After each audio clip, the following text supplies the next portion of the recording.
Y ahora para hablarnos de la distribución del ingreso 50-50, 60-40 para los trabajadores, el profesor Horacio Guilini, secretario de Relaciones Institucionales del Sindicato Argentino de Docentes Particulares y referente de la Corriente Federal Sindical. Bueno, gracias, buenos días a todas y a todos. Estamos muy sobre la hora, voy a tratar de ser breve.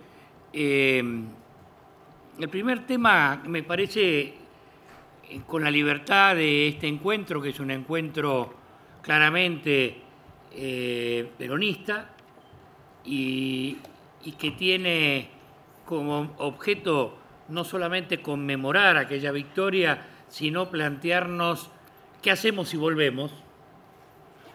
Y casi en forma media trágica vemos especialmente los actores sociales que se acelera, como bien dijo un compañero, se acelera la velocidad con la cual volvemos, a riesgos casi institucionales. Ya nos van a acusar ahora de desestabilizadores, etcétera, etcétera. Yo ahí quiero hoy precisar un concepto personalmente, no quiero comprometerlo, pero los invito a que seamos muy respetuosos de la institucionalidad, no tanto de la gobernabilidad, porque de hecho, cuando con la excusa de ayudar a la gobernabilidad, muchos sectores, entre ellos compañeros sindicales, aprobaron el tema de los buitres, aprobaron medidas que hoy se deben estar arrepintiendo y se darán cuenta de que ha sido totalmente nefasto creer que se podía tener una relación de negociación con un modelo que ya vivimos los argentinos y que nos lleva al precipicio, tal vez con más velocidad que en los años 90, desgraciadamente, y que estamos con necesidad, hoy lo conversaba con un compañero empresario, con necesidad de que esta visión del precipicio no nos haga daño y nos genera un desafío doble, y esto a veces produce daño, me refiero hasta al daño físico, psicológico, porque no hay peor cosa que sentirse impotente cuando uno ve que va a chocar. Entonces, eso me parece que es importante, no solamente estar reagrupados, estar contenidos, sino tener esa visión de, ojo, no es necesario decirle sí a un plan de gobierno en nombre de la gobernabilidad, sino que es necesario decirle no en nombre de la institucionalidad, porque este modelo pone en riesgo la democracia, como se está viendo. Y esto es desde el punto de vista del contexto social, ¿no? Pensemos que hace muy poquitito, con muy buen tino, la CGT convocó a los sectores de producción industrial, que fueron las pymes también, que son un poco los sectores que rápidamente empiezan a sentir el síntoma de la apertura importadora, de las políticas sin crédito, etcétera, etcétera, que todos conocemos, y sale el hecho de la marcha del 7, y la marcha del 7 ya tiene componentes, nos pasa con los docentes, ya tiene componentes sociales distintos de otras organizaciones, o sea, hay una rápida solidaridad con el acontecimiento que la CGT convocó para el 7 próximo. Y esto es por un lado positivo, obviamente, desde el punto de vista que el campo popular tiene que unirse y juntarse, y mucho más los trabajadores con los pequeños empresarios, pero también es un síntoma de los olores a podredumbre que está habiendo, y eso es como que uno siente que la democracia es muy lenta para la crisis. Vamos a tener a fin de año y vienen las elecciones parlamentarias y es decir, uno siente como que la agonía es muy larga, y esto es un problema importante. Creo que tenemos que ser claros con la institucionalidad. Siempre la violencia la buscaron ellos y no es el código que los trabajadores elegimos desde el 83 en adelante como forma. Nosotros tenemos que, en realidad, volver democráticamente por un aplastamiento de votos cuando sea el momento. Entonces, ese es un problema, y si bien, hablándolo con la Comisión de Economía, tenemos medio prohibido hablar de la coyuntura, porque tenemos que hablar qué hacemos si volvemos. Especialmente, y aprovechemos en en este problema que tenemos, ya les digo, como actor social estoy con la urgencia, pero también como dirigente social estamos con lo importante. Y hay que hacer las dos cosas. No hay que optar entre lo importante y lo urgente. Hay que hacer lo urgente a la tarde o el 7 y hay que en algunos momentos parar la pelota y reflexionar. Me encantó que los compañeros rescataran un elemento central del peronismo, que es la planificación. Nosotros ya no tenemos el diario del lunes, tenemos el diario del recontra viernes, con respecto a lo que pasó, a lo que fue la década ganada. Por lo cual yo tengo una tendencia personal de una gran comprensión de lo que no se hizo, ¿no? Primero, ¿quién soy yo, no? Para decir que lo que no se hizo, pero aparte de esa humildad individual, llamémosle así, ¿por qué no se hicieron ciertas cosas? Es que recordemos que de qué manera se llegó. Se llegó de una manera traumática. Recordemos que se llegó, como puede ser que pase. Y cuando se llega de una manera traumática, yo me acuerdo a Morán, que fue uno de los grandes formadores nuestros sindicales, que decía, y cuando se incendia el edificio, no se llama el consorcio.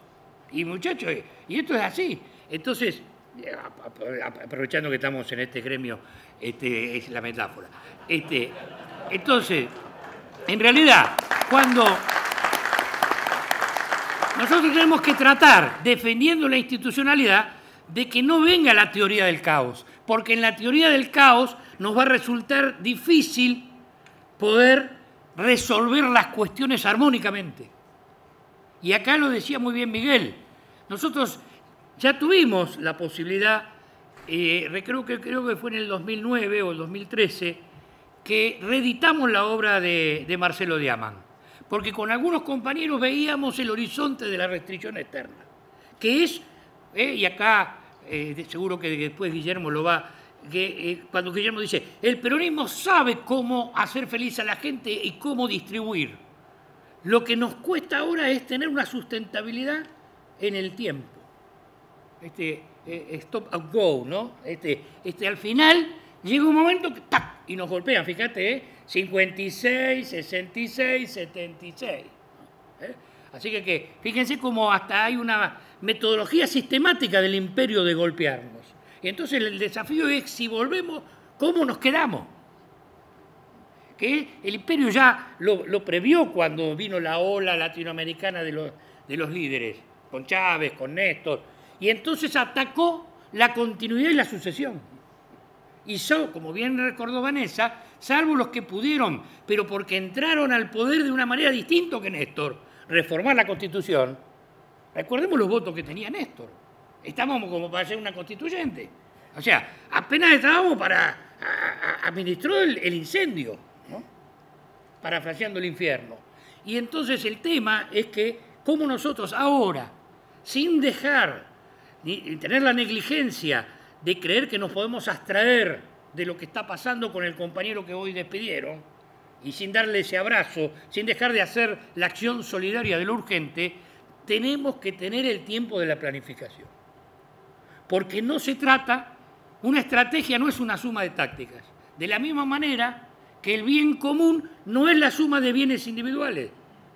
En la Argentina, a pesar del 2020, el Consejo Federal de Inversiones, en la Argentina, de repente claro, un gobernador quiere asfaltar la Ruta 40, el otro quiere hacer un oleoducto, el otro quiere hacer las cloacas. Si vos juntas todo eso, es un despelote, no es un proyecto de país.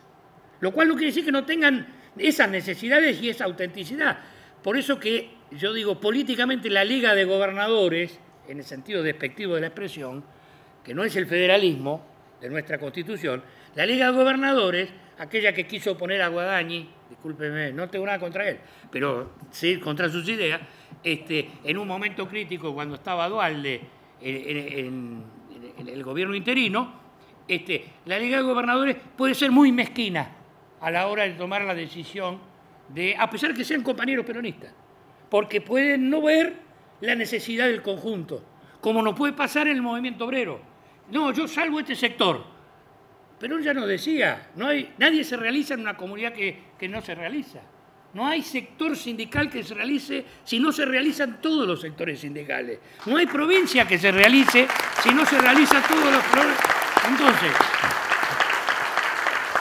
la posibilidad de armonizar el conjunto, que es un tema metodológico y teórico, y por eso que hay que darle bola a lo teórico. Normalmente los hombres de acción son muy enemigos de nosotros, que somos hombres de la filosofía, porque dirán, bueno, esto no es una cuestión de teorizar y de pensar, hay que estar en los bifes, los argentinos las cosas. Sí, bueno, pero cuando uno hace cosas sin sentido, puede hacer las cosas del enemigo. Entonces, darle sentido a las cosas es pensar. En algún momento hay que pensar, y eso es lo que está haciendo modestamente, que yo agradezco mucho que me inviten a participar, la Comisión de Economía del PJ, que ya está pensando y no entreteniéndose en la cuestión grave de lo coyuntural, sino, muchachos, si volvemos, ¿cómo hacemos? Y cómo hacemos para lo que no hicimos, lo hacemos.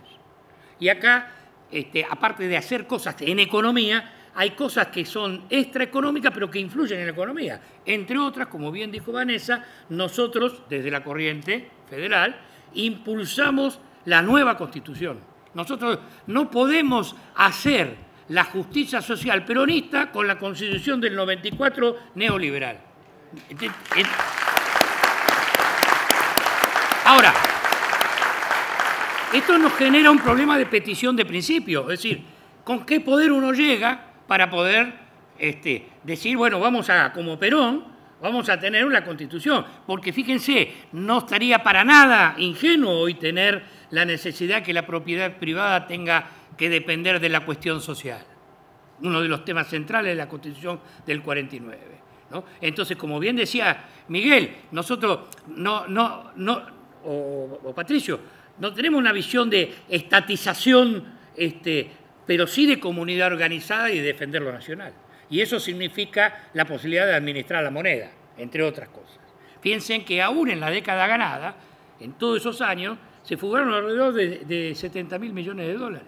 La riqueza que produce la Argentina es tal que aún saqueándonos no caemos. Es una cosa increíble. Pero esto, desgraciadamente, que así le pasó a Gaddafi, no hay peor cosa que tener un país que tiene un potencial rico, porque es al que van por él. Y en ese caso, la ventaja que tenemos nosotros, sí, nosotros tenemos un país muy rico, bueno, qué macana, porque en realidad por eso cada vez son más fuertes con la dependencia. Bueno, para el tema que nos ocupa, Perón siempre decía que la alta política empieza por la internacional. Bien, acá un compañero ya recordó que ya tenemos que pensar regionalmente, y los peronistas siempre pensamos regionalmente. Entonces, esta Latinoamérica unida, ya que se mencionó al Papa, el Papa en el tema integración, que lo puso mucho en un libro que él tuvo antes de ser Papa, que él tuvo mucho que ver, que es el de Aparecida,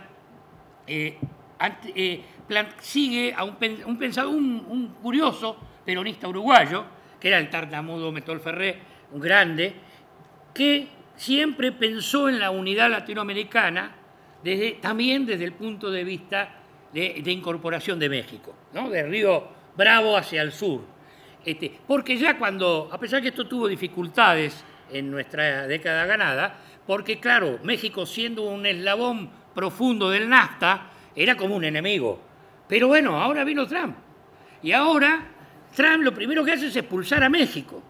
Y entonces, bueno, esto pasa como con los cubanos. Es decir, bien, nosotros bienvenidos a integrarnos a un mercado y a lo que podríamos llamar un Estado soberano continental, de Río Bravo hasta Ushuaia. Esa es la región, no solamente por un tema de escala competitiva económica, también desde un punto de vista de la identidad cultural, que es los grandes espacios van a poder subsistir en esta globalización cruenta que plantea el mundo financiero. Esa es la guerra. La guerra es por el trabajo local, la guerra es por la cultura local, lo contrario es la estandarización, McDonaldizar todo, ¿no? Es decir, tratar de que perdamos lo propio, la identidad. Dado que estamos en una posición, dicho en dos palabras ahora, en donde el mundo va hacia un proteccionismo, Trump dice, bueno, ahora yo quiero volver a radicar las empresas que se me iban a China, y entonces trata de de hacer como si fuera un arreglarnos con lo nuestro, digamos, lo he leído a Ferrer, ¿se ve? Esa actitud genera una oportunidad para el campo de desarrollo, porque de alguna manera nos obliga a darnos cuenta que estamos en un mundo que no va a ser comprador, salvo de aquello que Diamant decía por las productividades, el desequilibrio de productividades, de tener, gracias a Dios, una tierra en la pampa húmeda de las mejores del mundo, y por lo tanto tenemos con incorporación tecnológica una posibilidad de exportación de soja, maíz, especialmente agraria, pero que si no hacemos lo que contaba Patricio, muchas de las charlas las tuvimos cuando fue el problema del campo, ¿te acordás? Que si hubiéramos administrado ese tema con las cooperativas y de abajo para arriba, tal vez no nos hubieran doblado el brazo la oligarquía. Pero esto es una construcción de densidad nacional, de entendimiento de los trabajadores con el mundo cooperativo, con el pequeño empresario, con el pequeño chacarero, que al final lucraron, porque al final terminaron las comercializadoras de grano explotándolo. Bueno, salvo en ese rubro, el mundo no es comprador. Y entonces, la posibilidad hoy del 50-50, un minutito nada más, un segundo, para recordar etimológicamente, que me tomé como filósofo, tengo que estudiar las palabras, ¿no? Entonces, 50-50 porque era un barco que tenía que administrar su propulsión, la mitad con el motor y la mitad con el velamen.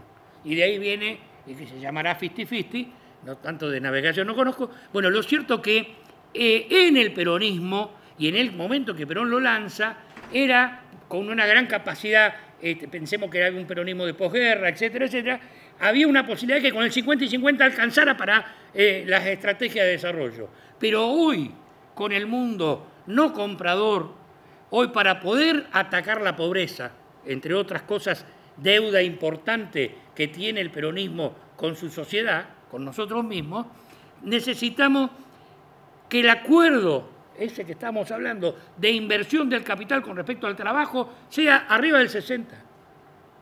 Y esto que parece un voluntarismo, primero que es lo que hacen los países desarrollados. Más de un país desarrollado llegan hasta el 75, en algunos casos.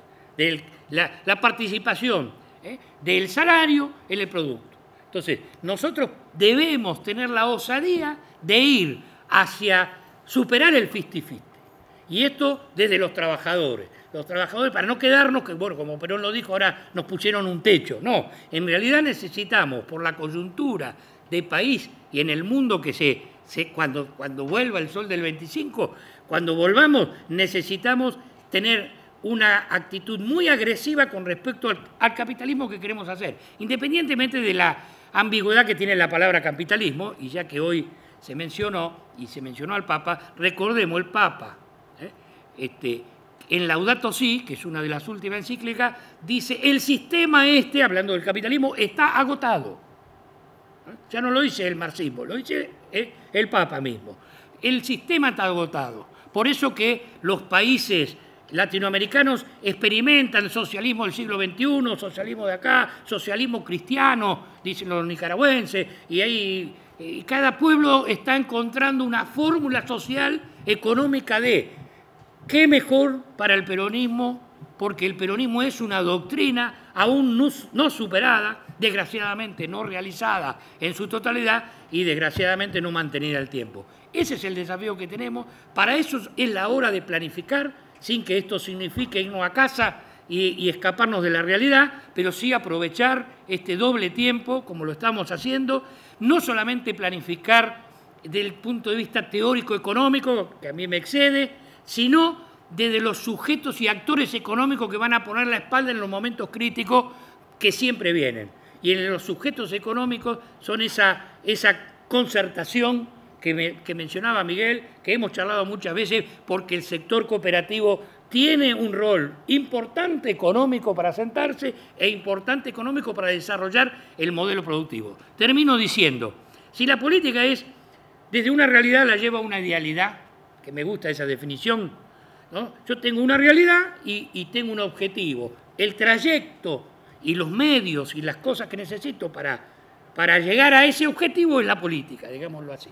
Entonces, estudiar la realidad, que es diagnosticar, y uno puede estudiarla con cuánto mide la sociometría, y entonces la encuestología sirve, cuánto mide el candidato Pirulo, cuánto mide esto. Estudiar la realidad, que es altamente útil, porque para saber a dónde llegar hay que saber de dónde se parte, y por eso también ahí tenemos un tema en la planificación, una puerta abierta que hay que dejar, porque uno puede hoy prever en el largo plazo lo que hay que hacer en la Argentina, con industria, etcétera, etcétera, pero es difícil saber cómo va a estar el país dentro de 4 años en su nivel de destrucción, hoy, ¿no? Porque uno puede proyectar, bueno, si seguimos así, bueno, no sé si llegamos a los 4 años, o 3, pero es muy difícil. Entonces hay que tener de qué estado, pero eso para el corto plazo, ¿no? Entonces, en una planificación yo creo que tenemos que tener, primero, el diagnóstico, pero si nosotros nos quedamos, por eso no hay que extenderse mucho en los diagnósticos, miren que esto, que ya sabemos lo que está pasando, ya sabemos lo que pasa, no hay mejor verdad que la realidad, ya no hay marketing que oculte lo que está pasando, y esto ya el pueblo lo está sintiendo, claramente. El tema es a dónde queremos ir, y para nosotros, para ser rápido, comunidad organizada, justicia social, ¿no? La felicidad del pueblo. Para los peronistas tenemos claro eso. Pero los caminos para llegar a eso, económicos, sociales y especialmente políticos, Perón decía, el problema en Argentina es político. Entonces, por eso digo, el camino es la construcción de la densidad nacional, a pesar de que un hermoso concepto de Aldo Ferrer que tenemos que incorporar. Necesitamos actores que por sí sostengan el proyecto político, porque si dependemos mucho de los liderazgos, ¿no? Tenemos el problema de que sufrimos que cuando el líder muere, cuando el líder cae, cuando el líder te lo llevan preso, se desmorona rápidamente lo logrado con una velocidad alarmante. Una de las sensaciones que nos duele es decir, en un año nos desarmaron todo. Y es que no solamente porque es más fácil romper que construir, sino también porque hemos construido sobre bases poco sólidas en términos de comunidad organizada. Y ese es el desafío que yo creo que tenemos que tener. Zapatero a tu zapato, por lo tanto, nosotros estamos en la corriente tratando de que el movimiento obrero esté a la altura de las circunstancias cuando lleguen las circunstancias, y tenemos mucho para criticarnos nosotros como para andar criticando a otros. Así pero sí, por ahí, como somos amigos, nos damos cuenta que el problema de las pymes, es que son rehenes de las multinacionales y les falta, ¿no? Lo hablamos mucho en el mundo cooperativo con Patricio alguna vez, le falta aquello que nos regaló Perón, ya que estamos homenajeando, que nos dio, que fue el poder sindical a través de una doctrina. Nosotros, cuando los trabajadores que teníamos la interna de los anarquistas con los del Partido Comunista, se unificaron en una doctrina propia, que sería el modelo sindical argentino, lo volteamos a López Rega, pudimos participar de la vuelta a la democracia, es decir, generamos una institución poderosa de la Argentina. Si las pymes generan doctrina interna y el cooperativismo genera doctrina interna, aparte de tener organización, me parece que van a ser unos socios bárbaros para el peronismo que viene. Gracias.